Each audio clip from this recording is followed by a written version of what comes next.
कृष्ण कृष्ण हरे हरे हरे राम राम राम हरे हरे गोविंद हरि। आज हम चौथे अध्याय के श्लोक 33 का अर्थ कंटिन्यू करेंगे। तात्पर्य, समस्त यज्ञों को यही एक प्रयोजन है कि जीव को पूर्ण ज्ञान प्राप्त हो, जिससे वह भौतिक कष्टों से छुटकारा पाकर अंत में परमेश्वर की दिव्य सेवा कर सके।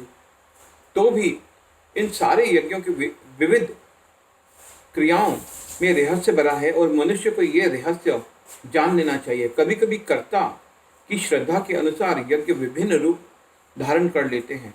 जब यज्ञकर्ता की श्रद्धा दिव्य ज्ञान के स्तर तक पहुंच जाती है तो उसे ज्ञान रहित द्रव्य यज्ञ करने वाले से श्रेष्ठ माना जाता है, क्योंकि ज्ञान के बिना यज्ञ भौतिक स्तर पर रह जाते हैं और इनसे कोई आध्यात्मिक लाभ नहीं हो पाता।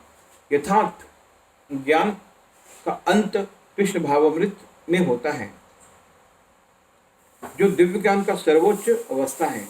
ज्ञान की उन्नति के बिना यज्ञ मात्र भौतिक कर्म बना रहता है, किंतु जब उसे दिव्य ज्ञान के स्तर तक पहुंचा दिया जाता है तो उसे ऐसे सारे कर्म आध्यात्मिक स्तर प्राप्त कर लेते हैं।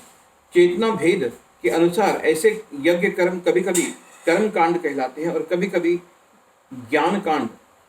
यज्ञ वही श्रेष्ठ है जिसका अंत ज्ञान में होता है, में हो। तद विधि प्रणिपातेन परिप्रश्नेन सेवया उपदेशयन्ति ते ज्ञानम ज्ञानी न सत्व ज्ञानी नस्तत्वदर्शिनः। तत् विभिन्न यज्ञों के उस ज्ञान को विधि जानने का प्रयास करो। प्रणिपातेन गुरु के पास जाकर के, परिपश्वेन विनीत जिज्ञासा से, सेवा के द्वारा, उपदेशयन्ति दीक्षित करेंगे, ते तुमको ज्ञानम ज्ञान में, ज्ञानिना स्वरूप सिद्ध तत्व के दर्शी। तुम गुरु के पास जाकर सत्य को जानने का प्रयास करो, उनसे विनीत होकर जिज्ञासा करो और उनकी सेवा करो। स्वरूप सिद्ध व्यक्ति तुम्हें ज्ञान प्रदान कर सकते हैं, क्योंकि उन्होंने सत्य के दर्शन किया है।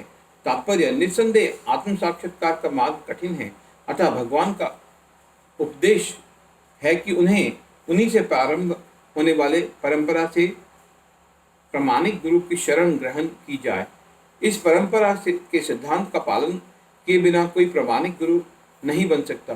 भगवान आदि गुरु हैं, अतः गुरु परंपरा का ही व्यक्ति अपने शिष्य को भगवान का संदेश प्रदान कर सकता है। कोई अपनी निजी विधि के निर्माण करके स्वरूप सिद्ध नहीं बन सकता, जैसे कि आजकल के मूर्ख पाखंडी करने लगे हैं। भगवान का 6:3-19 कथन है, धर्मम तु साक्षात भगत प्राणितम।